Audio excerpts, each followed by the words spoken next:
The Lake Mills beer Oh, yeah. one. Oh, yeah, the Tyranina. No, it's a half mile. They say it's half mile. It's a half marathon, or a half marathon. Yeah, he wasn't thinking he was gonna finish it. It's the slowest half marathon he's ever ran. It like clocked in at like 10-minute miles, but he wasn't expecting to finish because his training plan fell apart at the end. Hey, I saw him doing his best out there. Yeah. Like, you know, in front of our house, just like getting up every morning and doing Yep, it. yep. That's cool. Congratulations to him too. That's the thing about running that I like, is that everybody who runs is equally hurting in their own way. Yeah. That's how I feel about different races, when people say like, Okay, we'll go ahead and call to order the meeting of the Parks and Recreation Department for today. And we'll open it up first and foremost to Let's do roll call. roll call vote. Thank you. Or roll call, thank you. Sarah Borgard, here, Jennifer Bonte, Here. Melissa Hins, Here. and Christine Hartman. Here.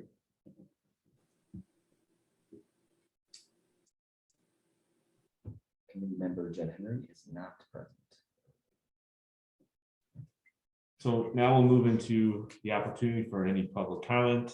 This is an opportunity for anyone to add and address the committee on any issues either on or not on the current agenda. Please observe the time limit of 3 minutes while the committee encourages input from residents. They may not discuss or act on any issue that is not duly noticed on the agenda. Are there any persons? I do not have anybody online currently, and nothing prior to. Moving on.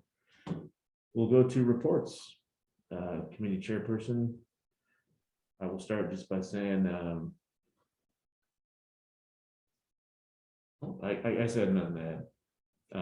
Just that one very special employee in our midst is turning 40 very soon, and maybe we should think about appreciating him in some way, shape, or form. That's all I gotta say. 40. 40. Oh. 3 days. He's such a baby. Baby.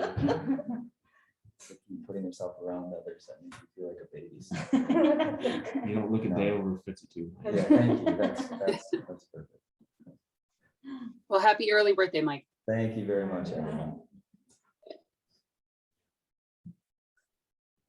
Any other committee members have any reports to provide? I No. guess it's random, or Melissa goes first. Does Melissa speak up? She said none. Okay. I think it's cool that you guys are running another swag, across Plains swag, winter apparel, gear. I haven't purchased mine yet, but I did get a bag during the summer event, and Nice. I thought, wow, this tote's really nice. You know, like we have like a jillion totes, and this one was really a nice quality. So Glad to hear that. Yeah, we did put together a swag bag more or less for people to go ahead and, Cross Plains doesn't necessarily have a lot of things for people to purchase or like be proud of necessarily, because Spirit all the wear. school stuff is saying, Middleton on it. So we started that a few years ago, and the girls have really enjoy going there and looking at different stuff that the community could buy. We try and keep prices down. That's like our big thing. And we don't add anything to it. So they would allow us to add to it to try and do like fundraiser type oh, opportunities, but we haven't done that one yet. So we may do that come summer, but as of right now. do you have some residents that, Yeah, participate? we normally do get, there was quite a few this summer. We don't get that report until afterwards. So we don't know if people have purchased yet or not. And then we do our own staff one as well. So we put together a staff swag where you can get a few different things than what the community would be able to get. So Sure. it makes them feel special. So, yeah. And in the newsletter today, I see that Letters from Santa is back, and I heard, I saw on a community board, somebody even asking about it after them seeing it today or prior to seeing today. Yeah, it so. started today. Mhm. So the newsletter went out today, and the mailbox is set up today, so kids can go ahead and get letters ready for Santa. We'll have, as long as parents are able to put a self-addressed envelope along with the stamp in there, Santa's able to respond back to the kids. So it was fun. Last year was a lot of fun, actually more fun than I think any of us really expected. Because everyone really, I mean, we probably sent him roughly 100 letters or so. So it was pretty cool. All right, I have one last thing. Okay. Dog park is not on the agenda, nor am I suggesting that we necessarily, pro or against, but I did make an observation. I told you before, I've seen folks use, residents, I assume a resident, use Xander Park as kind of their own personal dog park. And all the dogs are very well behaved, but they do run loose and, you know, snoop around along the creek bed, so probably make their deposit somewhere. But I actually saw someone use the big baseball diamond this last week as a personal dog park. They let their dog loose and they were, you know, but I just thought I would share that with you. Yes. The same thing happens with recreation. Quite often. I do not have dog park on the agenda again. If any of you would like to bring it up with more of a direction of where we want to go, that'd be great. I haven't really been given direction from the board or administration. It was more of like, let's discuss this again and talk about possible options. I felt like we have done that. I just don't know the next step, like more or less of what the board was looking for too. So I'm going to ask them that on Monday night. Next Monday. Same. Okay. As far as like, the diamond, the baseball diamonds, we do ask people not to go on the diamonds with the dogs. I get it. It's fenced in for the most part, but it's not all fenced in. But we wouldn't want dogs to be in that area. Sure. There's a purpose for that area already. So, and as far as Xander Park, that happens daily almost, I would say, with dogs being off leash. And the police department knows about it. That's mainly what, if I see people out there with them, I'll let them know, like, hey, it's against ordinance to have your dog off leash. However, I don't act on that. It's more the police department to do that. So, and they have written a few tickets and been out and about on it too. So, the big thing for us is obviously safety, but cleanup, making sure that cleanup is still happening, is key, which is they've done a lot better job with as we've done it. So I think it's more about just educating the public. And I think there's maybe some miscommunication. Like I had heard some people are under the impression that one of the new neighborhoods has a dog park, or is that true? Not currently. Okay, because I think one of the new developments. Yeah. Not yet, no. Yeah, the new developments is slated. So on top of the hill, as that development comes to fruition, that'll be anywhere from 4 to the conservancy area behind it as well, which is I think 23 acres. So that's kind of the plan. We put it on the plat, on their preliminary plat to begin with. So when people go and purchase lots, they see that that's going to be a dog park, and there are homes right next to that area. But we're working currently, on that. Staff's been in discussion with the developer, and the board will be that's kind of coming forward hopefully in the next 6 months or so. Okay. Well, I was wondering if there was still any discussion of Well, it says sorry. maybe dog parks aren't on the agenda tonight, maybe. So we can, okay. As long as you're asking questions, you're fine. Okay. We're not Okay. making decisions I on just it, but wondered if there was any discussion, or if there would be further discussion of that other location you had brought. I forget what that park is called, right when you come into town. Westview. Yeah. No, yeah, Okay. we haven't made any more discussion Okay. on that. We'll talk about that park a little bit tonight in regards to CIP, playground and things Okay. like that, but for the development of it. And obviously no dog park discussion on any future board meetings as well. Okay. So how do you go about bringing that up? Because I mean, it comes like everybody wants to know about this. I mean, it would come, normally that type of direction would come from the village board, knowing like, do we have any current space within the village that we could put a dog park in? Not really, right? Like we can't necessarily say that we could be, I mean, that's what we've discussed anyways, that we can be on the forefront saying like, yes, let's put a dog park in an already established neighborhood. We know the backlash we've received for that. It's more of are there areas outlying the village that we could possibly do this in, which we did talk about as well. If people have ideas or if they know of landowners that are willing to sell their land, they can always come to the village board meeting and discuss that, or have it, and the public comment even time to come and talk about that, or just bring it to staff. We can talk about it kind of beforehand, bring it to this committee to discuss, is it feasible, we would look at the outline of how the land is laid out, is it possible? And then the village board would be the ones to kind of make the decision on, do we have the money to buy that? Okay. And then can I ask a separate Yeah. question?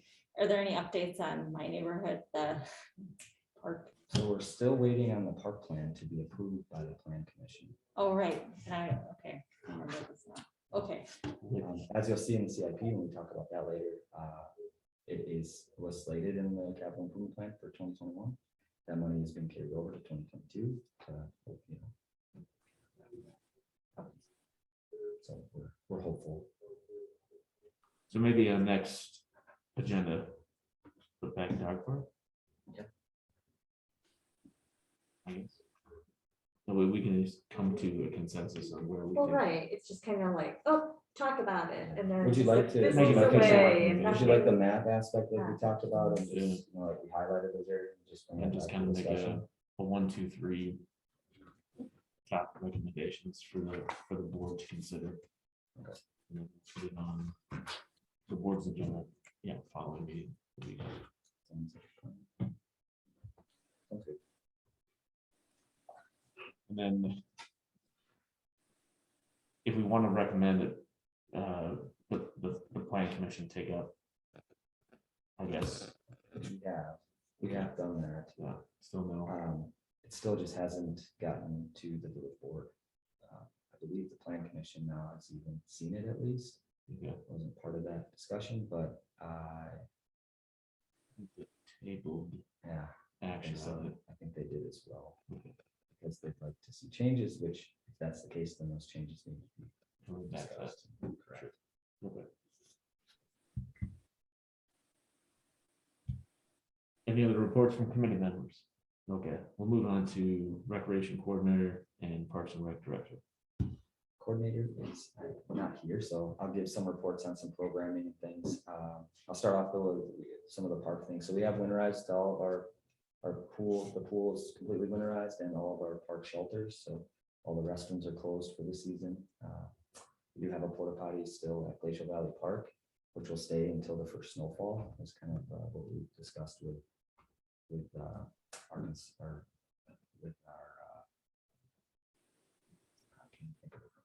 Richardson Sanitation, so they'll be here to pick it up once that's done. I don't know if you noticed, but we did plant roughly 6 trees now in Bear Park.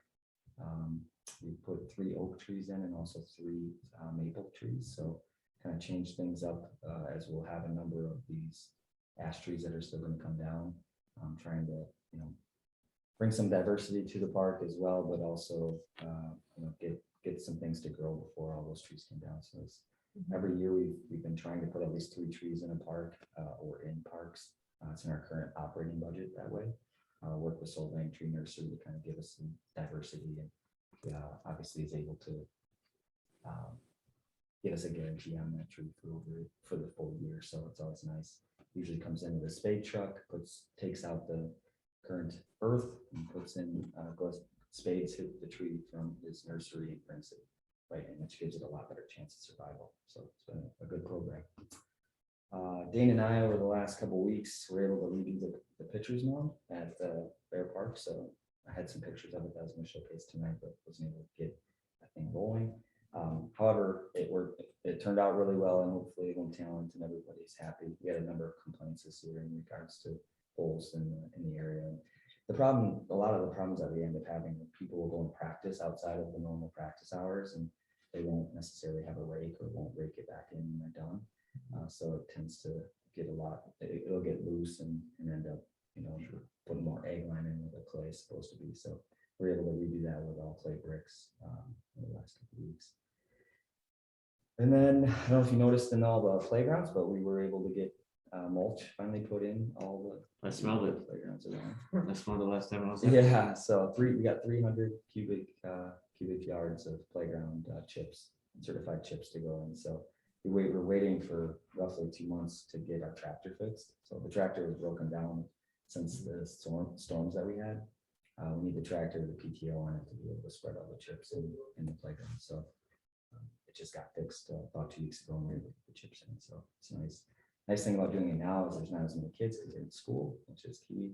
And then the ground is, kind of frozen or dormant, so we're not tearing up the lawn too much. So it works out. And lastly, the bridge is in place up at Bear Park. The footings are dug, but we do not have concrete yet. So we've been waiting on concrete for a couple of weeks now as well. But the bridge is in place, so hopefully the trail aspect of that will be completed come spring. And it does look nice. Yeah. Our NFL flag football program came to an end. October 23rd was our last day. We did a tournament for 4th through 8th grade. We had a tournament in Fitchburg and a tournament in Stoughton. Turned out really well. Had a great season overall. I more or less thank all the volunteer coaches who make that program successful, and obviously all the participants that are part of it. So, and then lastly, we talked about Letters of Santa. Our youth basketball program is up right now. We're pretty full, but we've had a number of people trying to add here late for the older grades, so 7th and 8th. We've had a lot of the kids' parents calling thinking that they have, middle school basketball, and they find out that they don't, so they've been calling us to try and get part of that. So we're trying to get them on teams. I think our hardest part right now is getting coaches, and lastly, referees. So if you know of any kids going to referee for the season, no experience is needed. You just have to be 14 years of age. We do all the training for them, and it's pretty laid back for the most part. So let us know. Kind of been putting out a call for a while now, trying to get some, but haven't had a whole lot of them come forward. And I know the WIA is looking for the same. I know we're actually even trying to put it in high school classes so that kids can get some experience with it. What's the pay we're offering, so I can tell kids? The pay right now, like with zero experience, is $15 a game. If you have WIA certification, it's $20 a game. And if you have WIA with experience, it's $25 a game. So There you go. trying, which games are roughly 40 minutes. So it's decent pay for that age group. And that's kind of been our going on for the last month or so. So any questions or? Real quick, I'm sorry, because I couldn't quite hear. What did you say about the tree program? So we do a tree program, more or less just in our operating budget, so that we're able to, bring in a 3-inch caliper tree rather than just saplings that are, hopefully going to live. We've had really good success with the 3-inch caliper. They're roughly anywhere from 6 to 8 feet tall already. Pretty good foliage too. So we started that program probably about 5 years ago in our operating budget. And I think when we started it, we were able to get about 5 trees a year. Right now it's 3, just because we haven't increased it at all. Obviously the pricing is kind of going up. So Have you ever considered, I know it's not quite the same, but extending something to the residents? Like, is there a way for us all to put more trees in? Because we're all like, we just put it in the tree because we lost one to one of our ashes. so like more within your own property. Mhm. You're saying like to get that word out to do it. Yeah, To, like if there was some kind of a discount program, like we went Incentives to for A&A and residents. spent Yeah. $250 and Brian dug the hole and Sure. planted it himself, but that's a lot of Sure. labor too, Yeah. so yeah. anyway. It's Yeah, just an I'd be idea. open to that. I know when I did my internship in Monroe, the city of Monroe actually had a program where you came and purchased a tree, and then they would get them bulk. So you would come in and kind of sign up for a program. Yeah, You'd be put on a list, and then that bulk order would be placed. So you have like maybe 4 options for a tree. Mhm. Then the city would purchase all the trees, and then they would actually bring them around and install them, providing they were dig them in, providing that they were within the right of way. And then if you wanted them inside your yard or inside the right of way, then you would have to install it or have to dig it in. But yeah, that Maybe if Which we I look know, into it, yeah. well, and I know like our neighborhood and these new neighborhoods have been very interested in, nobody really knows how that works. It's like typically, like in Madison, that was all planned. So you just like, you had to pay for your tree. Mhm. Whereas like here, nobody really, I think people want more trees. They just don't know how to go about it. So if there was a program, people would definitely. Sure. I just founded a bulk program, so we're going to look at doing that for next year. Which actually could work out if we talk to residents as well, if they want to be a part of it. Just because, if we get the trees all in like June, we're not gonna be able to get them all in right away. So, you know, we have a little nursery area, but we don't have a large enough area where we could, you know, keep 20 trees, let's just say. So Yeah. maybe that could be a way to bring the bulk price down for ourselves too. Yeah. Maybe some for the spring. Mhm. Look into it. All right, well, if there's no more questions for Mike, we'll move into, I take a motion for approval of the meeting minutes from October 18th. Well, since I was here, I'll make a motion to approve the minutes from October 18th, 2021. Any seconds out there? I'll second. All right, all in favor, please say aye. Aye. All right, fantastic. Then we'll move into item number 2, discussion and possible action regarding the 2021-2025 Parks, Recreation, and Conservancy Capital Improvement Plan. So in front of you, you'll find, you should have had within the packet our capital improvement plan for 2021 and through 2025. The finance committee, I believe Jed Henry is part of the finance committee, and they were discussing a lot of these, and he had just said that, you know, the parks committee hasn't really been progressed all this information, or they haven't even discussed it, and kind of wanted some more information on it and how it comes to fruition. So the capital improvement plan, you know, which you can read through my memo, was put together, is normally put together by staff of like, what are the needs within our parks or public facilities or police. So they're anything usually over the price tag of $10,000 and have a life expectancy per se for them up to 10 years or more. So obviously within parks, they tend to be a lot of playgrounds or improvements within our park areas, basketball courts, volleyball courts, tennis courts, those sorts of things, impervious surface, playgrounds like I had discussed, and also vehicles. And I guess today he's not here to kind of ask, I think he had some questions in regards to it, but I just wanted to kind of give you an update or a list. This is the 2021 through 2025. There is a 2022 through 2026 that's being discussed and going through now. Since the board hasn't approved that, I didn't make that a part of this, but some of these items get moved. And what normally happens is, you know, we kind of put in where we, you know, the things that we may need. For instance, the Xander Park Pavilion, we had in there $100,000 for the cost estimate for that program. And the village is putting $50,000 of it in, and the Lions were going to put $50,000 of it in. That was actually in 2021, and it got pushed to 2022. And when it gets pushed, that's normally the village board deciding if it's going to get pushed or used within that year. You'll also see within this Bear Park. Yeah.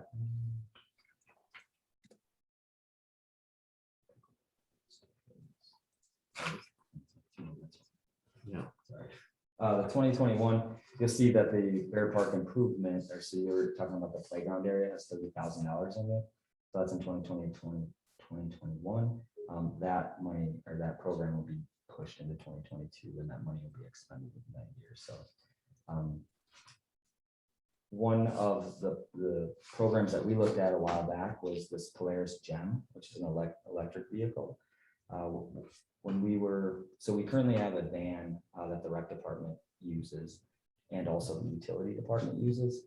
The van used to be our public facilities director, so it's got a number of miles on it, a number of hours on it, and tends to be broken down from time to time. So we looked for other opportunities of what we could do that was within a budgetary number that we had, which was, I think, $30,000 of where we could purchase that to use for the rec department, whether it be, you know, transporting staff back and forth for the programs that we have, all these different locations.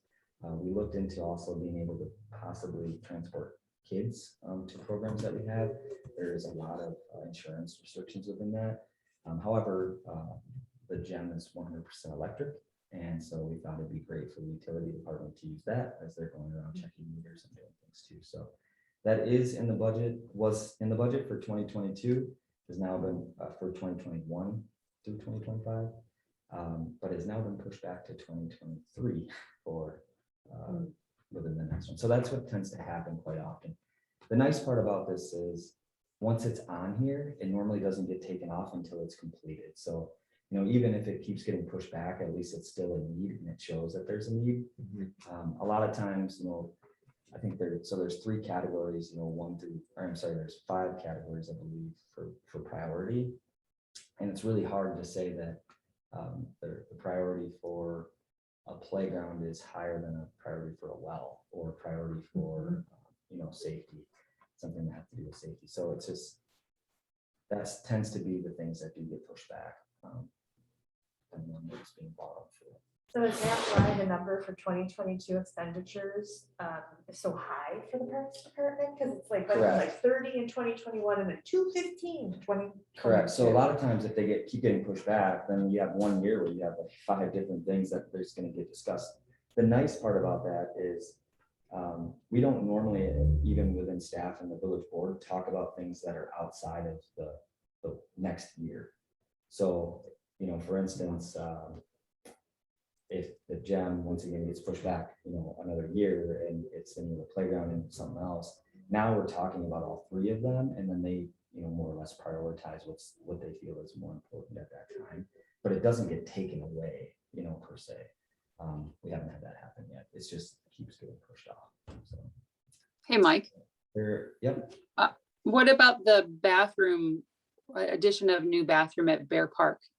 I know that was a conversation we had. Is that, I didn't see that on this plan. Is that somewhere? So that's interesting. So those things do. So there are things that come up where all of a sudden we're given an opportunity based on some funding that comes along, that a project gets moved up. So that project actually came kind of out of nowhere and got approved without it having to be on the CIP, based off of the fees that were collected, you know, utility fees and those things, and the need at the time. So the well, I think the well was scheduled to, you know, be redone in like 2027 or 2026. I mean, But I couldn't, yeah. I just mean like prior to Oh, these gotcha. years, so it wasn't even in the CIP. Then there's like these, there will be new regulations that come along, and all of a sudden something needs to be done. And I think that's what happened with that well, because they need more space for electrical and chemical storage. So, you know, there are things that come along where those things that are not necessarily the 5-year radar, but they're on staff's radar, come to fruition a little bit earlier. Got it. In time. So Okay.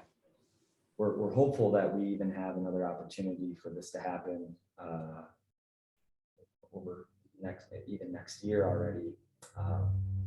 It's not in the CIP. We've obviously had discussions for community center and things, but there's new money that's come forward and made that even more possible for us. So we applied for a grant. If we get the grant, that type of program gets to move up to the front of the line then, if we accept those funds for that project. So yeah, that tends to happen quite often as well. So Mhm. um, Would you put something like a new pool facility on the CIP, knowing that it would be one of those future? yeah, so it actually is. So that's one of those that was off by more than 5 years at the time. So it's in the 2022 through 2026.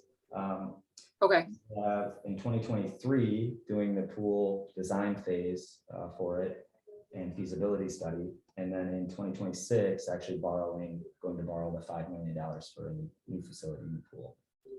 So, okay, so it's now made the 5-year plan. Now it's just in this, you know, how long does it, you know, get pushed back or Sure. to make it happen earlier. You just never know if funding comes forward for it. So Yeah. was that in this list somewhere? Did I just miss it? I'm sure I missed it. No, so you have the 2021 through 2025, and that's what I was. Got getting. it. There are items that are out further than the Yep. 2025. It used to, so when this first started in, I think it was 2017. Did the Yeah. first one, we used to just list everything, and everything was kind of the 5th year. You know, we had a lot of stuff on there.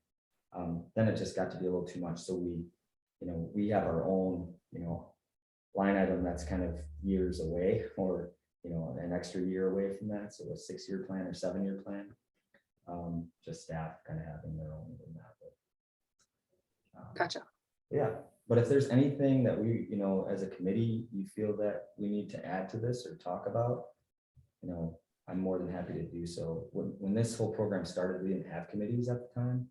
It was done with committee of the whole, so it was the board, kind of decision, and that's where it's always just went as the village board for discussion. Well, that's the place for a dog park, right? Right. I mean, that's the kind of thing that we could do. Yep, Yeah. exactly.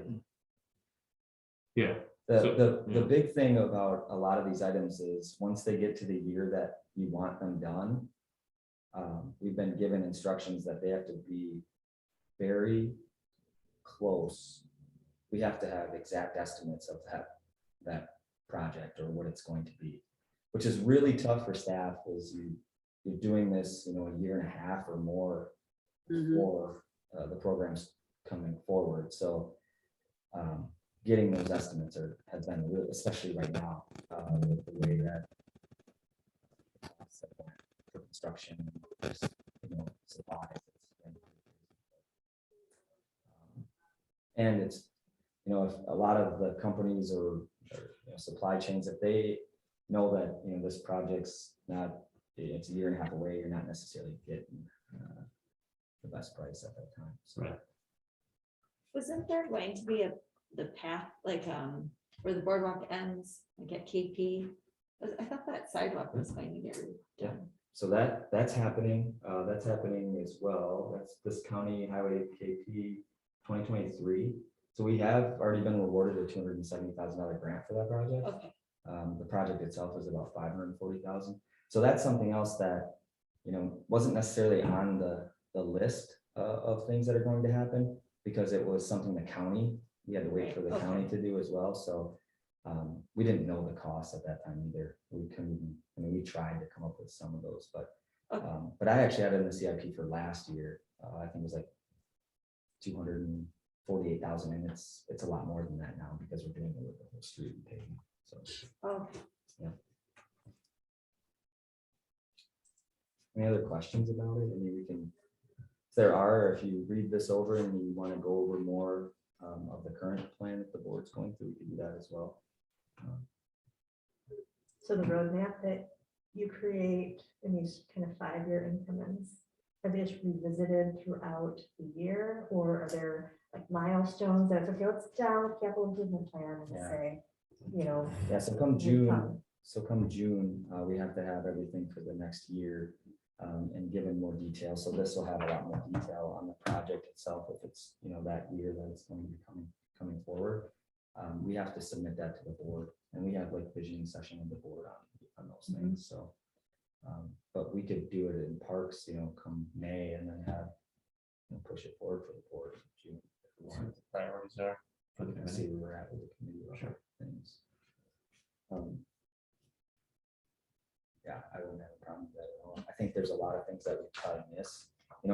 I take all of, so in our 5-year parks and open space plan, we have goals and like things that we want to parks that we need to revamp, or things we need to do, or things we need to add.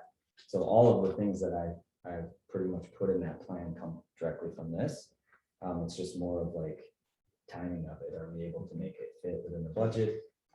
Or, is the playground actually, usually a lot of our stuff is playgrounds. And as you know, having 10 playgrounds, there's a lot of them for replacement, since they're all done pretty much at the same time. So it's trying to fit that into the budgeting process as well. Well, unless there's no more questions, that's a good segue, I think, to the next agenda item, which is discussion of possible action regarding park development policy for new developments within the village cross plans, and just kind of like what recommendations, I guess, Mike, do you have for what has been done, and what's the benefits and the drawbacks of having an official policy for parkland that is ceded to the village by developers? Yeah, so the village hasn't had, so I've been here for 15 years, and the only development that's taken place is the Viridian development. Okay. I've been trying to find old minutes and just kind of find a way of how it's been done in the past. I'm talking with Jerry, our facilities director. He's not really sure, even though he's a big part of that. It's just something that just kind of happened, right? What I'd like to see is a policy though, so that I know exactly when we should be starting the public visioning session to when we should start beginning construction. And, it doesn't have to be something that's, crazy in detail, but more or less benchmarks, I think, of like when this stuff should start happening. Mainly because what I'm finding, even with the Viridian neighborhood, everyone has these questions and I don't really have great answers for them, right? And I'd rather it be staff giving them good answers and directions on where we're going based off of the committee and or park and rec policy for that development. So, well, and I think it was very frustrating, and people are still extremely frustrated, so it'd be nice to see this remedied. correct. I completely agree with you.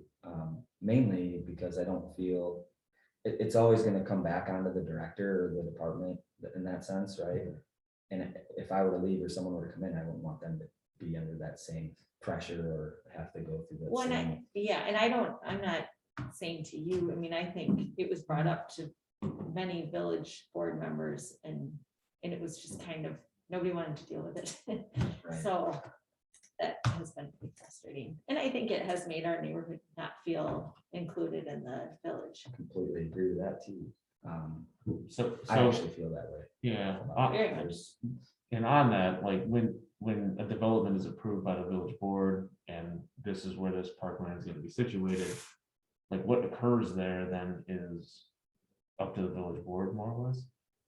And so there's like a distinction then, and there's limitations on what can be done, it can't be done, right? But more or less, what you can do with that parkland, whether or not it's gonna be like a bus stop for bikers on KP versus, something different for the community to, involve themselves in. Those discussions happen through obviously our committee and then to the village board.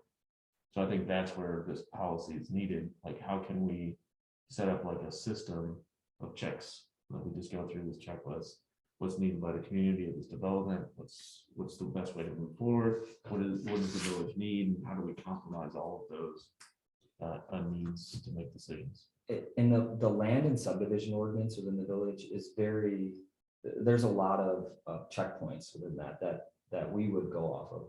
The Viridian development in itself was actually kind of an anomaly because it was normally, and I now have, I want to use a case study that we have now tonight, just for a few discussions with the map that's behind you. I can make some copies even if you'd like, or you guys can take that one off since no one else is here. Kind of look at that. But how development's normally done is, so that there is a final plat, right? And the final plat has a phasing within it. So there's a phase 1 for this one and a phase 2. And it kind of shows you where the parkland is and it shows you where the conservation land is. With the Viridian neighborhood, the village actually purchased a large majority of that property for development and or public facility use later on. So the Viridian themselves never donated, or when they did donate land, like for instance, you see the green outlot 4 there. That's donated land by the developer that we approved or staff approved and then the village board approved. That was never done for the Viridian, and that's where we ran into this large issue, right, of not having a playground or not having a park there. That shouldn't happen again. However, what I'm looking for is, okay, so we now know we have this 2.3 acres of land that's green, and we know that we'll be collecting the fees just like we did for the Viridian neighborhood. We'll be collecting these fees. Now, when do we start using those fees to put plans together, have public hearings, or public visioning sessions, and then when do we start construction? And that's what I'm kind of looking for in regards to that policy within that. So the map that you're all, and Melissa, are you able to see this map? Okay, perfect. The map there shows you, so phase 1, there's, I believe, 40.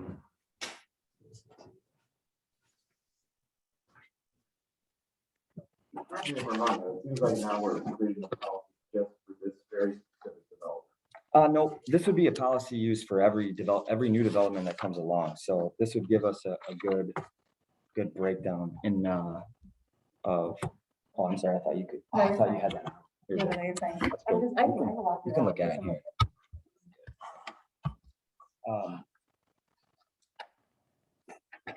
So. I guess. So Like, what ends comes up, first, like the board says, yes, we're going to approve this new development. so the new development's already approved, right? Right. So that we know that this is what the development's going to look like, right? All of these homes, all of these lots will end up having to pay the village like $1,561. Okay, and that's what's within our parks and open space plan, right, of the needs and assessments for that neighborhood. The issue is the village will collect that $1,561 once a building permit is taken out. So phase one, for instance, is gonna happen first, right?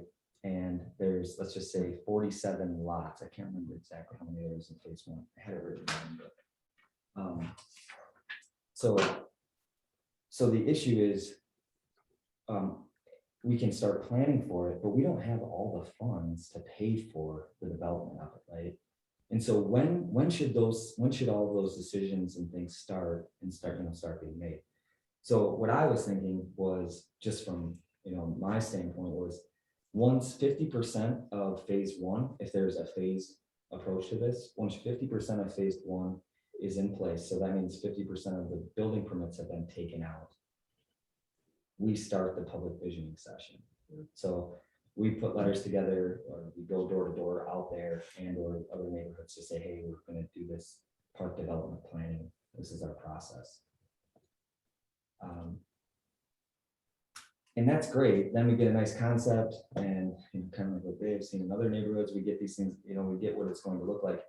But to actually start the construction phase of it, we can't really do unless we're going to phase that in as well, or we're going to, start really small and expand on things. And that's kind of the question mark of, how we want to see that done. Well, Sarah, so that's like, you're, for you being part of the new development, would you have been happy, satisfied if there was like a, I don't know, so what would it, like if they started small, which Yeah, approach would you like then? no, Like to it hold would've- off and not right, get the it- parts it's until just- it's all in? Having a timeline, Or even a plan.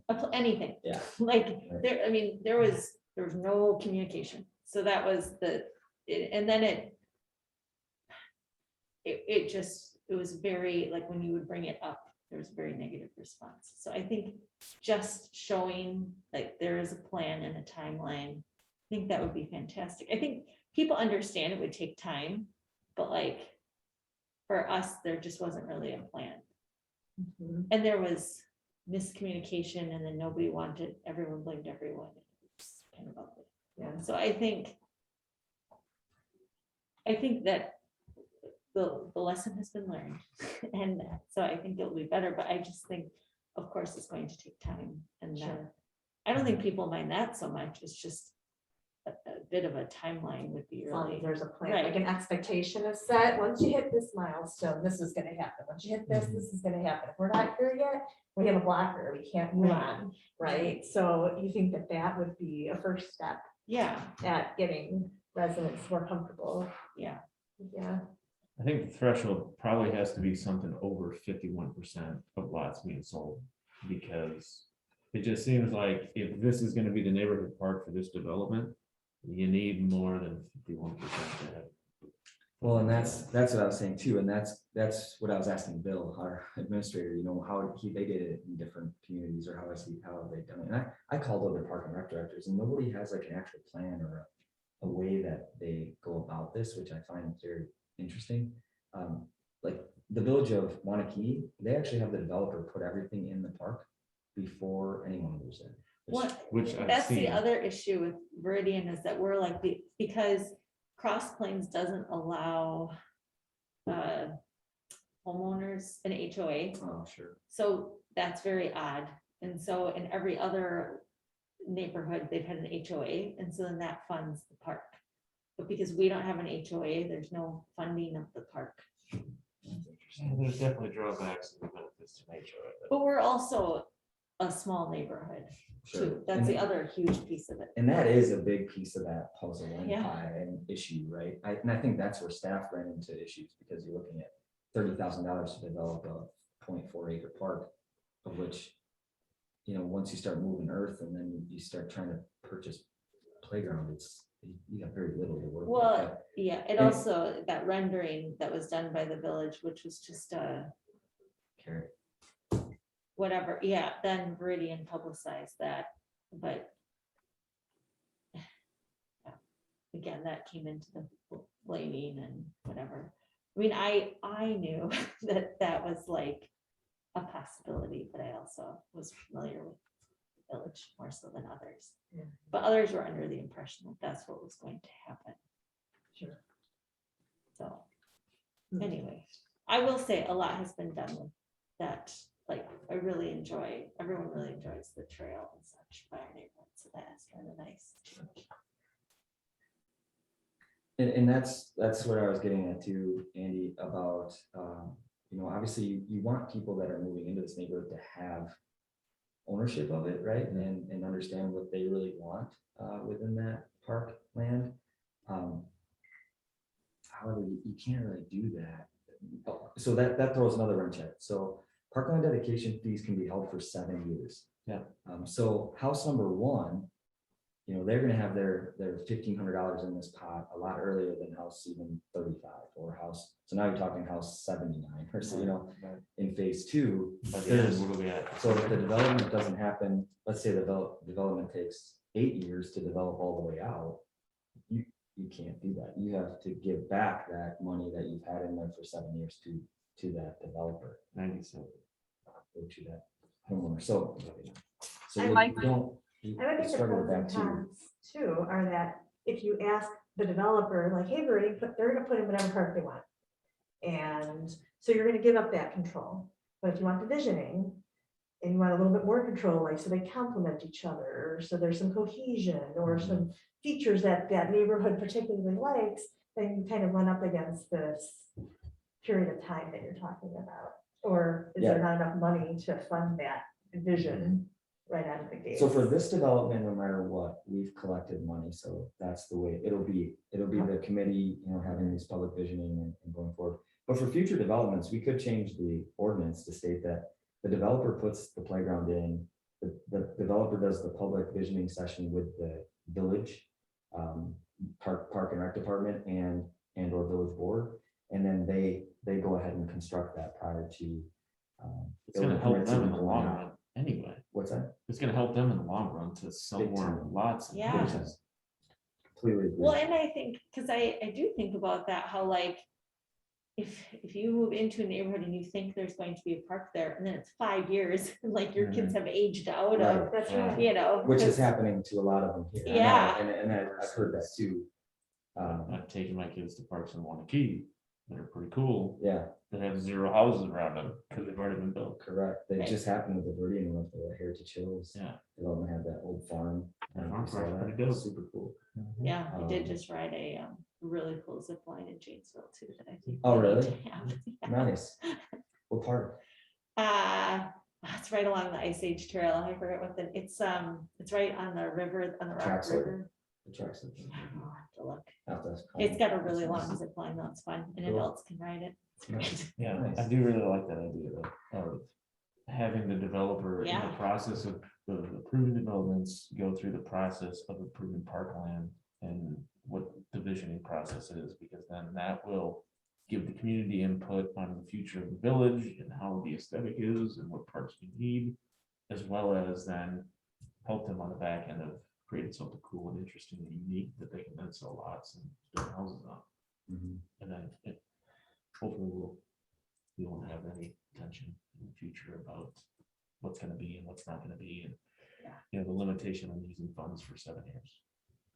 So would the trigger still be at 51% of permits then? Because Well, this is to change. This would preempt Yeah. it. this changes It's a it, change. right? So like the So the current visioning, residents would get to envision the future park of a development they don't live in.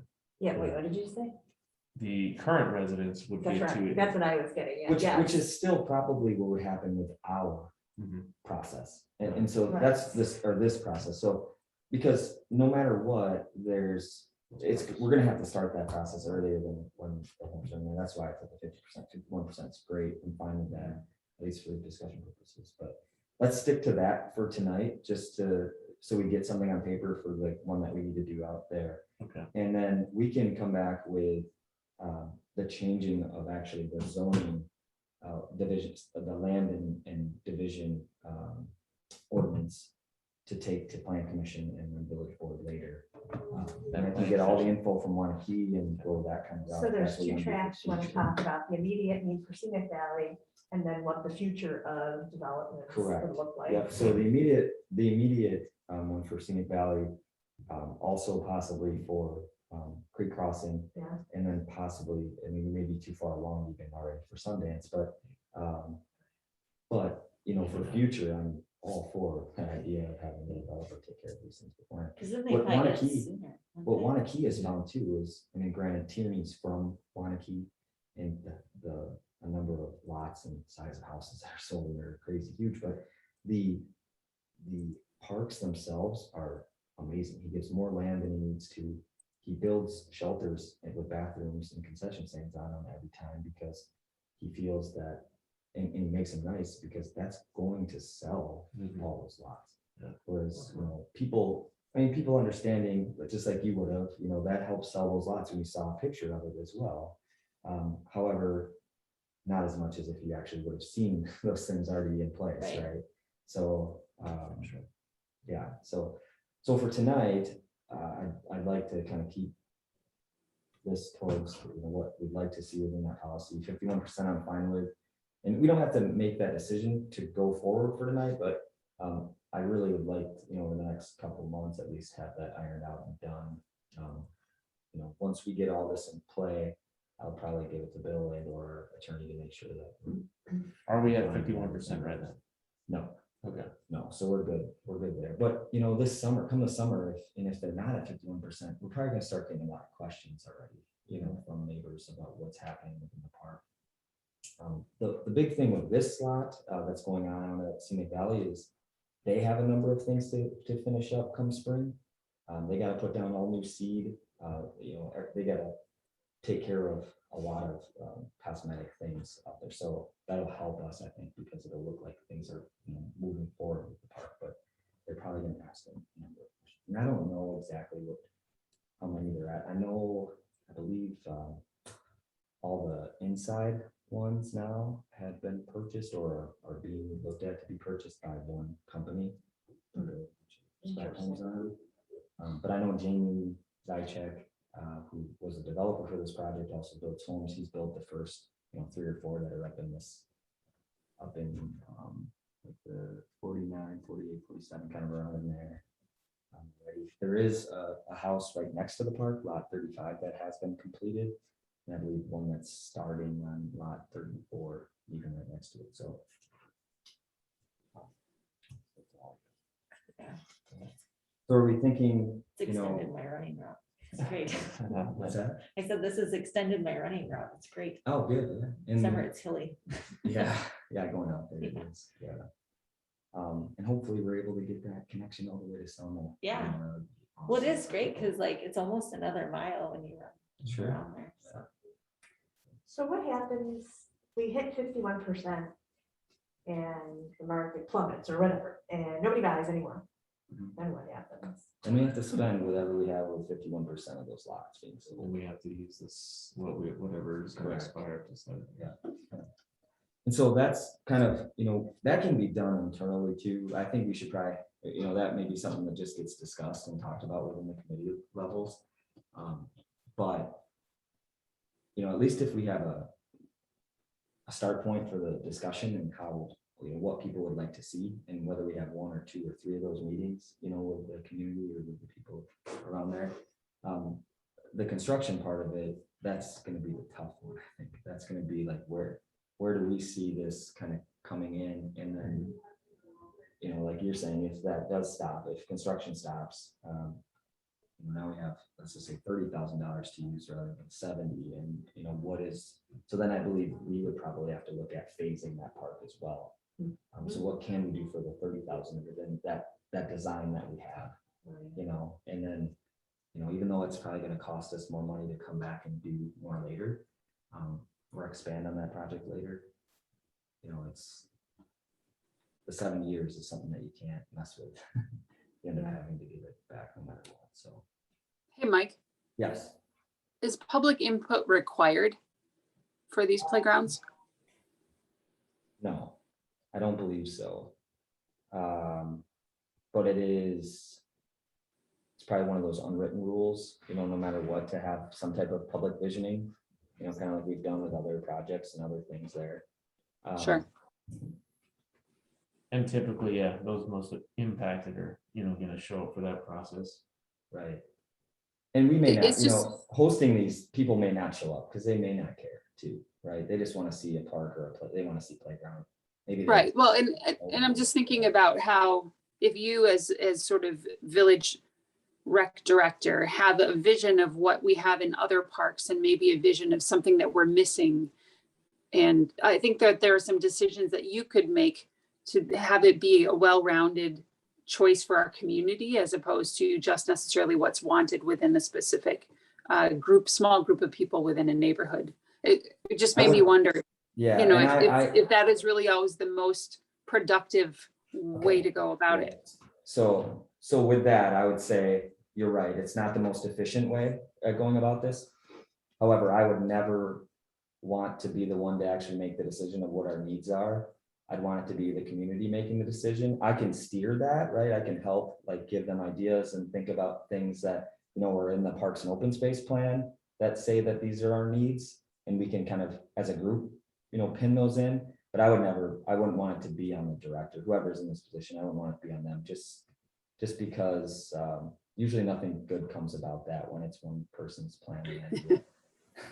That's why. In the long run, I mean, people, someone's not going to like it, right? You may have 51% of the people agreeing with you, but there's going to be some people out there not. So, but I mean, as far as, what we need and where it goes from there, I think absolutely we can go off the open space plan and what's worked, right? Like what has worked in other parks. And So if we have a visioning session at 51% and nobody showed up, then then it a would be recommendation would come out of the committee, all of you. Yep. Yeah, that's why we're here. friends in the neighborhood, what would you like, yeah. I'd be surprised fun if to no bike one to. showed up, for that, but yeah, I mean, it could happen. I'd be surprised if we didn't have anybody, but there may be one or two people within that neighborhood that are making a complete decision on their park and playground, but I'd rather be them than us, so. Yeah. So 51%, that sounds good to me. 51% of 51% of somebody actually taking out a building permit, or 51% actually receiving occupancy. So there's a building permit that comes out, that's when we get the money. Mhm. And then there's an occupancy, knowing now we have actually somebody that can come to these meetings. That's the other part of it. I feel like it would be more you have the money. The money. Yeah, just because I just think the quicker we can get things moving, I really think most people would like a park sooner than having a say. Okay. But would that apply to if some developer bought and built on a series of lots, just pulling out building permits, then that developer then gets to come and help us with this decision? Well, public visioning sessions can be open to anybody. Sure. Can't necessarily, we don't know if they live there or not. But I guess my point is if we hit that threshold because a developer has bought 20 lots and is now building. Right. That Right. defeats the purpose of having community input. Well, you could still have community input. I still just think if I'm moving into a neighborhood, I would much rather have a park Mhm. there immediately than have a say in it. But it defeats the purpose of a threshold, like in the first place. Oh, I Because know then the you don't have threshold was actually so we can have people. income to Well, it's support kind of two-phase. and I understand what you're Yeah. saying, but we already, I think, established that the current residents are probably gonna have an influence on this neighborhood's park, Mhm. even more so, like, I'm building a new house in Madison at that, but, am I gonna be attending their park rec committee meetings, I mean, probably not. I don't know, I'm with Sarah, I think that the trigger for the visioning should be when the money hits. And even if you have that developer buy 7 lots and they come in, well, they can have it, doesn't mean we're gonna go with their recommendation. I mean, they can come in and say, we've seen that these features or, aspects of a park are very successful in these other developments that we've built. I don't know. well, I feel like that process takes a while anyway. So like, as we start going through the process, there might be more and more people who So the objective here is to get this park built as soon as humanly possible. So Well, 51% is not as fast as humanly possible. it's as fast as we can That's get. just to get a Well, jump that's not the start. bill. I'm That's just the gonna jump say my start. neighborhood's been around 5 years, I think. That's now. right, just a jump And you're start. fully It's built what out. you Yeah, need. we're fully built. You need to implement. Right, The I rest just of feel the like plan. things go so To slow. be built as soon as democratically possible. Yeah, because I mean, like, once you start the process, like, realistically, how long is it before the park is actually ready to be played on? Yeah, I mean, you're looking at a full year. Yeah, so I mean, that's, like, if you've already lived there a year or two, that sucks. So So, we'd be looking at 23 lots sold. Once we hit 23 lots at 51%, 23 lots sold out of the first phase of 45, right? Out of phase one, that's what you're saying, so, right? 23 lots sold, the public visioning session would begin, right? Yep. That sounds good. And that's the policy for this specific, and then we're gonna come back and wrap around for a future policy with developments that maybe are still in existence and or future developments. All right. Well, that's just one. So we're gonna start, that'd be the public vision session. So when would you feel comfortable then starting the actual build out? Like, how do you wanna, So the visioning session, and then you submit RFPs and you release an RFP. Is that how that works? Like, once the visioning session concludes? well, so that's another part of this. Do we want to, for new development, most communities will have, they usually also have a planner in-house, but most communities will hire a planner to put together a beautiful picture and or engineered drawings for you. Can cost anywhere from $8,000 to $20,000, depending on the size of your project or what your needs are in that project. Now, if it's just a playground, we can get those directly from the manufacturer. But if you're looking at, having a shelter, or if you're looking at having even a parking lot, those sorts of things, a lot of times we like to see, or person putting it together likes to see a plan, right? Put together for those. So they can be a part of this process. Once we have this visioning session, we then hire a consultant to put together engineered drawings for this, whether it be a path through the park or, those are things just to be cognizant of as we are moving along this process. yeah, So, I have heard some frustration with the new park that has drawn so much. that- yeah, like no parking. Yeah. Yeah. And frustration for people who live around there, Which you're gonna have. which I'm hoping we get more really great parks, so then it will kind of alleviate some of the stress. It's like the dog park for people. Everybody will be coming. Right, there we go. Sorry. We'll put a long zip line and then everyone. Right. I don't know, you put in this amazing park right adjacent to my Yeah. house, and now I can't have parties because everyone's flying on my driveway or my street, right? Yeah. I guess I don't know, like, for as the recommendation of when the build out happens, I just don't understand how long it all takes, Right. like, that's why. Well, how long it takes is an issue. I mean, I think no matter what, we'd be looking, let's just say 12 months, right? From the start of public visioning session to build out. I think if you're just looking at a playground paths, I mean, we could easily do that within a year, maybe even a little less than that. I'd say a year at most. The issue though is going to be that if you do it started at 51% and no homes get sold, we have $35,000 to Right. spend. So we're almost ahead of it. So at that point, are we Right. going to the village board to say, can we borrow money To that will pay then for get back what later? another to Or pay do for we, it? do we set a new percentage then for the actual build? I think that makes sense. Right. And Again, that's what I feel was like if saying. you have the plan, then at least, We yeah. say like once phase one is complete. So then you're looking at, you, on this one, it'd be 45, Or even if. or do you just phase it, But we have. Mike, to- is- Go ahead. Sorry, is- Melissa. Is there one, so with all these different phases, but there's only one playground, right? I mean, I see you have two different areas that are parkland, but are you anticipating just Yeah. one? That's okay. Happy birthday. It's Yeah, my so son, it's my Melissa, son, so- the active area for the playground is Lot 4. Yep. There's been some discussion from people already about like a pump track or just a park and ride kind of area that's along here. I don't Okay. see, I personally don't see funding. I guess it depends how you'd want to see it, you know, if we could fund all of those things on both properties, that'd be great. In my opinion, usually these funds are used for your recreational area, which is a lot for, you know, for your soccer fields, or playgrounds. But they can be used for anything that's, you know, this stuff out here might be more of a community, you know, where the community is coming to use and need, where it's a park and ride or a pump track. Whereas, you know, your playground is for this neighborhood, and that's where these funds should be coming forward to be used, right? Right. So Well, I just wonder, Yeah, on a phased project like this, I wonder if the playground shouldn't be phased as well.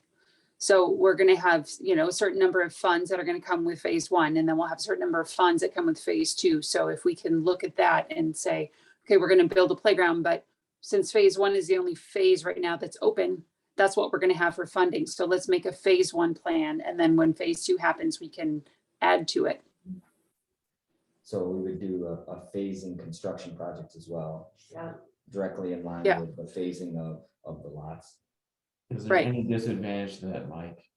Yeah, In making like a more robust, you know, destination park versus something that is just like it's there. I don't think it hurts it within that. I mean, once again, I wouldn't want this to necessarily be a destination playground, like Glacier Valley is, and, you know, thinking that over, maybe that should have been done at Bear, where we have parking and all these things already in place. However, you know, there's a lot of things on that side of town with it not being, I mean, it's big enough for a community type park. It's over 2 acres. It's, you know, in that sense, it's just that a lot of it's stormwater management too. So you know, we run into some hurdles and obstacles within parking and things that we could add within that park still. However, within this site, you know, we're looking at a little over 2 acres. If you know, technically, so if you're using this park up like you would be Glacial Valley, you'd also be using the outlot 3, which you can see on there is actually water retention, but that's how Glacial Valley is set up as well. So that area will be dry 90% of the time, but when you have heavy rain, it would be more. So we have, you know, soccer fields or things that could possibly be used there as well. But no, I don't see it being the issue that we'd run into with doing a phased project is that it's probably going to cost us more to get less. That's normally what happens, you know, because, you know, you're paying for shipping twice, you know, there's all those sorts of. But you're getting some amenities sooner. Correct. For the families who attended a visioning session are like, okay, I'm ready for my part. Yeah. And then we say, oh, but you haven't hit 75% yet, so we're not going to build anything. Right. And so we get more people signed up. Right. Which is a, you know, an issue within this too. That's why it's almost better to have the developer put all this together, or the developer has to give us the fees for 100 and, you know, what is that? For 151,000, he has to give us that, he or she has to give us that right away, you know? I can't help but feel like we're cleaning up a mess that we didn't create.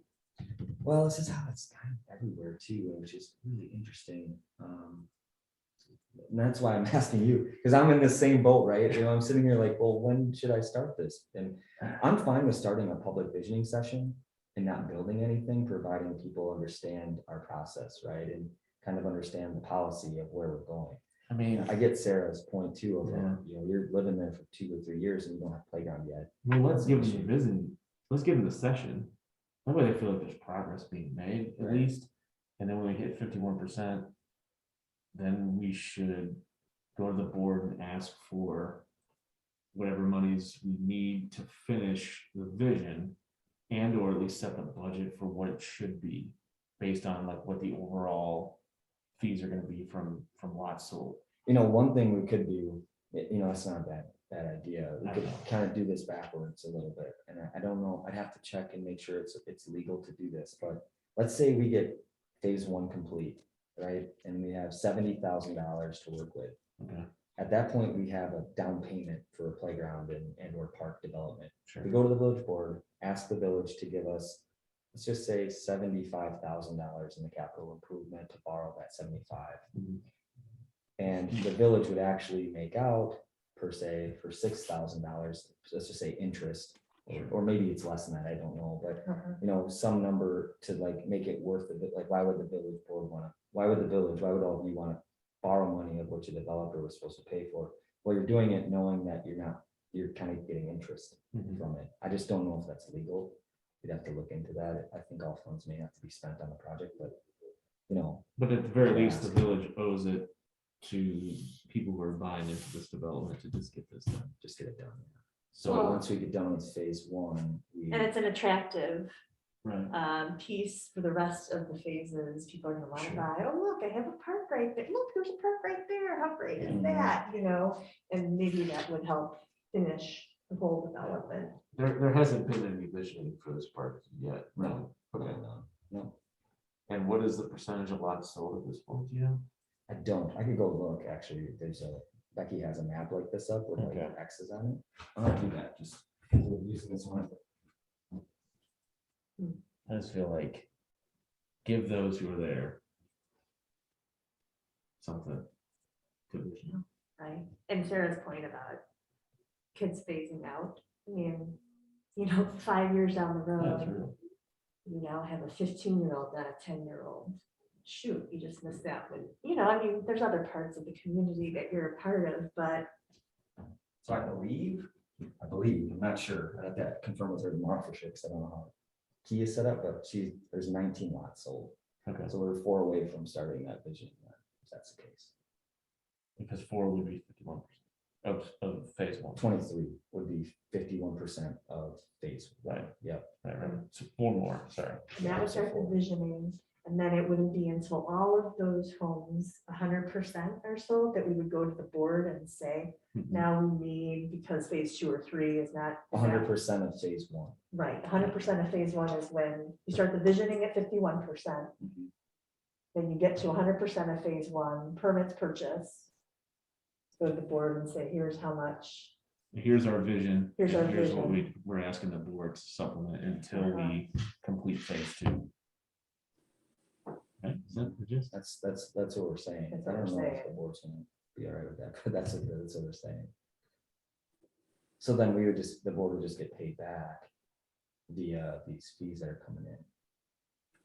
It tells me this neighborhood could be.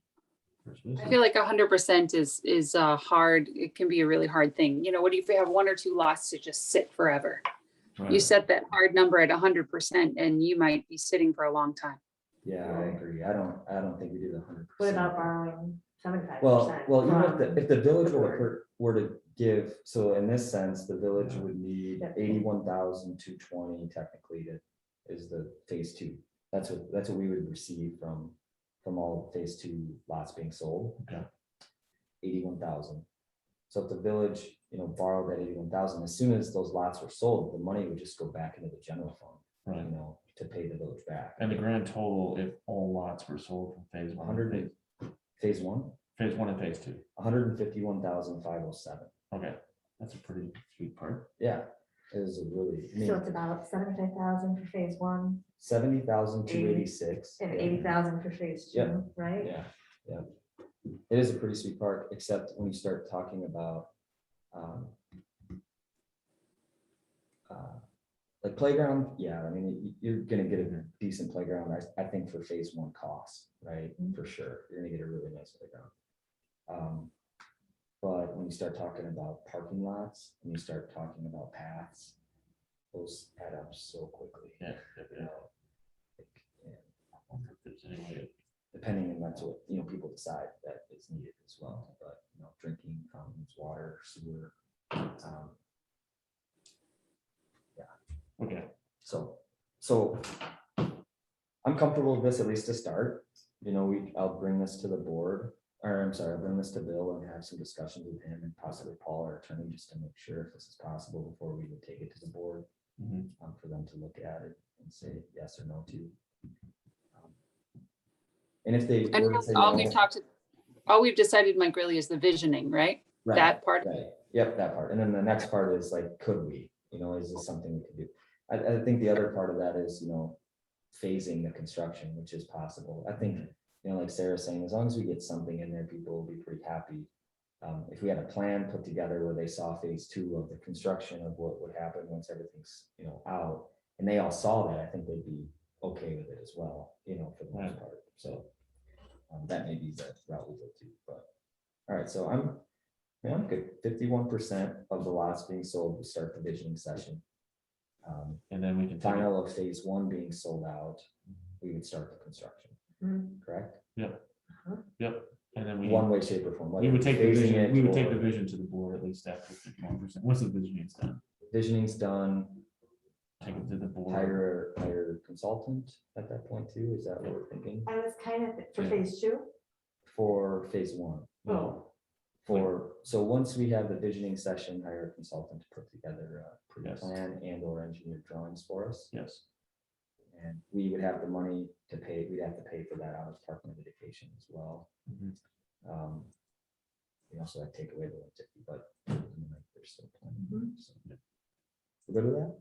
I'm good with Place it. to start. I'll bring it back next month once I hear more from Bill. For sure, but we may be approving it then, sending it to the board for approval and then starting the visioning session in January. Just so everyone knows, if we're to that point, so. All right, you want to make a motion on all that? Or, Yeah, definitely. I think I have a good enough vision, if you just want to table it, I'd be fine with that. Unless you want to make a motion, it's up to you. I'd like to make it official. Okay, go ahead, yeah. So I move that we move into visioning when 51% of lots have been sold in phase one of the development. And then hire a consultant to do that work and render at that point in time. That motion work, Mike? For renderings.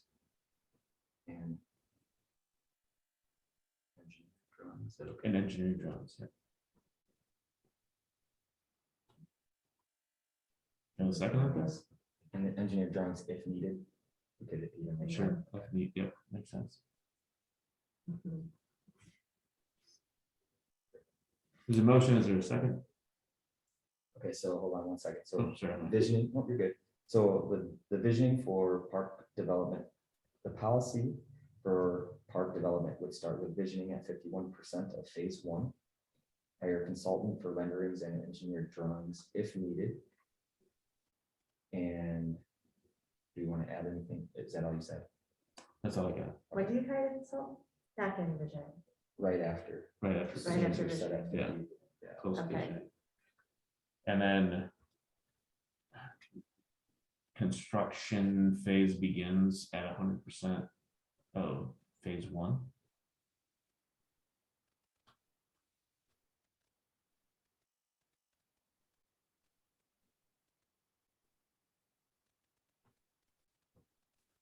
And there would still be some flexibility in that for as far as construction begins, like Yeah. maybe we do. I look at this You as mean being actual an whole thing at internal once? policy, right? I'm not gonna, it's not gonna be put on our ordinances and things. It's more of internal for us to know for development purposes. So you as the committee could always make changes to that or bring something forward earlier, or, you know, however you feel at the time. Ultimately, it's gonna have to go to the board anyway. Absolutely. But at least we can say, Yeah. this is what we'd like to progress this for Sure. this particular neighborhood. And what's it say.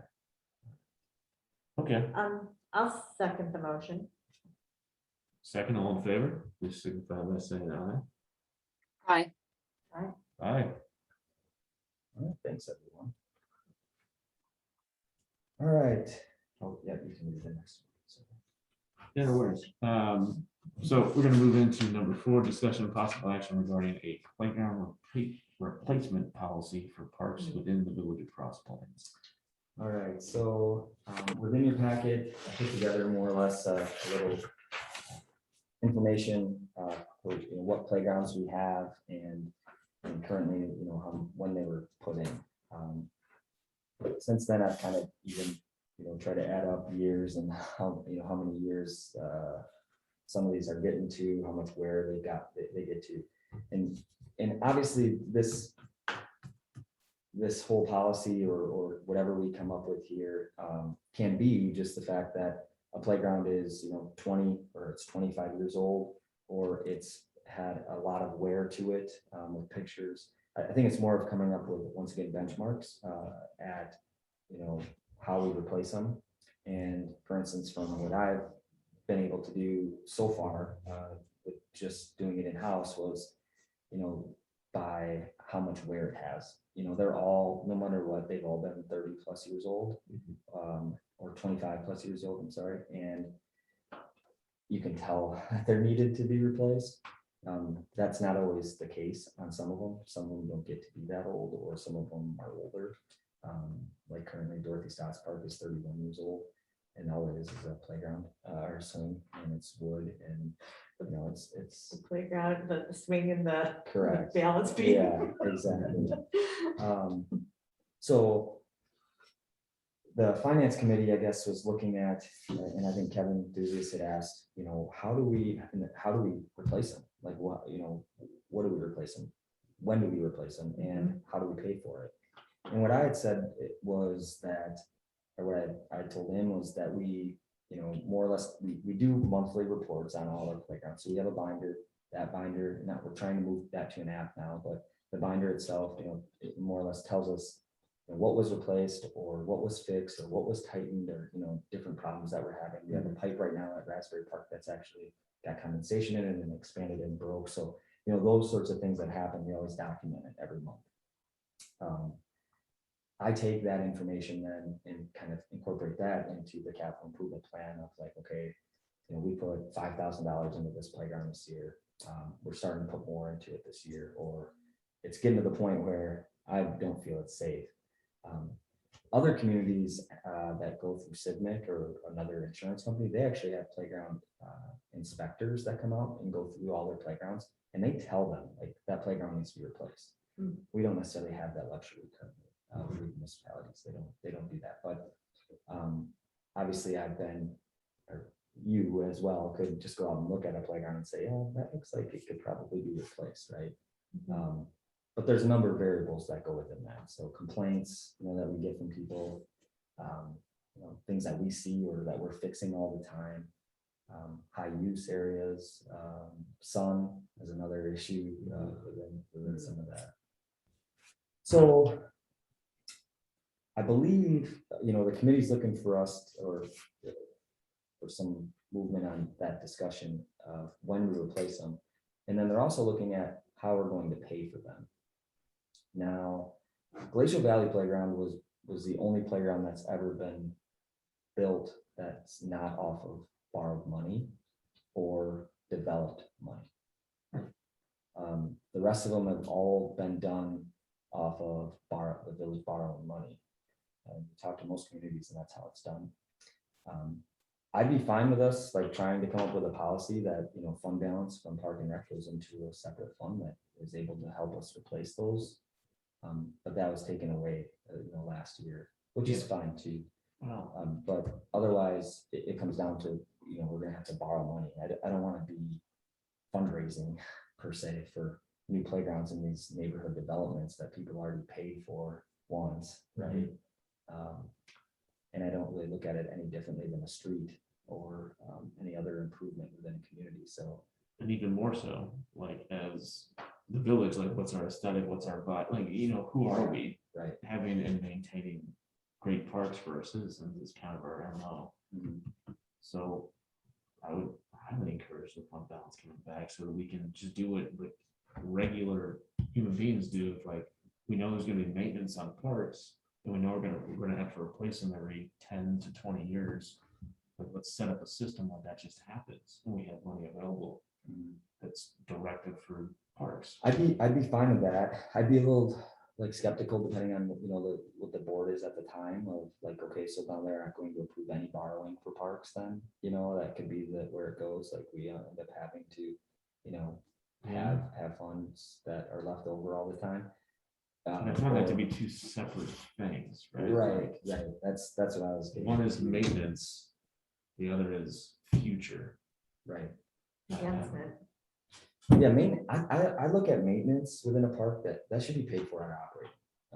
Okay. I believe that's how the board feels too, for the most part. We have roughly, I believe, $17,000 for next year in the budget for park maintenance. Now, that's not just playground maintenance. Sure, That's sure. that's everything, all parks. But I believe you know, for the most part, that has sufficed at least keeping our playgrounds safe, for the most part, so. It's more about the replacement. You're right, So if we maintenance were to- isn't the right word. Yeah, I don't know what the right word would be, but If like, we I were know to- I'm gonna need a car for the rest of my life, and so Right. therefore I'm gonna plan accordingly. right, We know this park is gonna exist, so we have to plan accordingly to make sure that it's safe and updated for Yeah. future generations. Do you categorize all of our parks the same? Like, do they all hold equal weight? all the ones with playgrounds in them, Mhm. yes, Like Glacier Valley Park would be viewed in the same pecking order as Dorothy Stotts Park? I mean, I know that environment, age, use, safety, those are all factors. the only two But- that I wouldn't classify as, I'd say that are probably more important, maybe, is the word, than even Glacial Valley, or even, you know, other one would be Fair Park and Municipal Park, because they're not neighborhood, they're community parks. That's where everybody could end up coming and using that. So, you know, they're usually going to be higher impact. So higher impact, I think, is more maybe the word we're looking for. Higher use. Yeah, in regards to like safety, but really they all need to be, you know, at the same safety level. You know, I wouldn't look at Westview, you know, we go through the same checklist at Westview Park that we do at, you know, Municipal Park, that we do at Gausswitz Park, that we do at Hofelder Park. So it's the same, you know, we look at everything the same in that regard. Funding purposes, you know, for these. I think your community parks normally would have more funding available for them, knowing that they're hitting a higher impact of people. But now, you know, Glacial Valley being a neighborhood park with a destination playground on it, probably it's gonna have, you know, it's definitely had the most impact over the last year. But it'll lose some of that too with, you know, with time. Well, we'll put like high-end equipment in there, which requires more maintenance and upkeep. Yeah. And, you know, that's a larger investment on the community than some of these Mhm. other parks that we True. have too. Very true. It's just some sort of like scoring sheet or Yeah. something that we can use to, Like a, some sort of like state or national rubric for like. for just like, replacement purposes, or just, yeah, can we check these boxes, and once we get to a certain score, like, Like a report card, yeah, Yeah. sort of. yeah. I mean, they probably could, would it be subjective?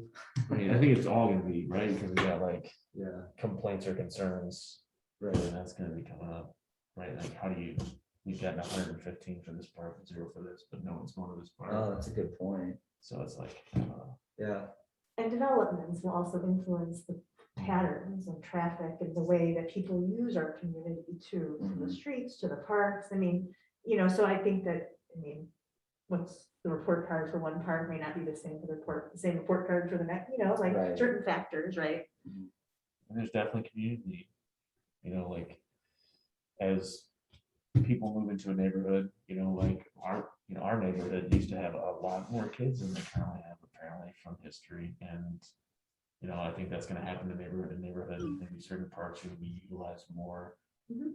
you know, in waves. Sure. So I don't really know what the right. you know, I put a lot of these things on here, you know, of how we look at them. The 20-year mark, the National Park and Rec Association has some benchmarks like that, but I don't know if I agree with all of them, but like the 20 to, you know, 20 years within a playground, it's a lot of use. That's a lot of kids on it, no matter what. You know, 30 years, it's like, we gotta go. So I think the 20-year mark is a good time to start talking about the replacement, or at least have it part of the CIP. And, you know, within that time, how many complaints are we getting, or how much are we fixing? How much money are we putting into it? You know, maybe that's another part of it. I'm Where- also wondering if we can do a little bit more proactive work, like in the neighborhoods where these parks are around that age. You know, just asking community members directly in some way, shape, or form, whether it's door-to-door, electronic, mail, whatever, like, just like literally, can you tell us, you know, how often you use the park? do you think it needs up, to be updated or replaced or made, just give a sense of what that neighborhood feels. And then we can kind of target the areas that are going to utilize parks more in some way, shape or form. Yeah, I mean, that would be at least getting their voice. We could easily do surveys at least. Something. We could throw surveys out, I guess, once it hit, maybe we hit 15 years or 20 years, how we.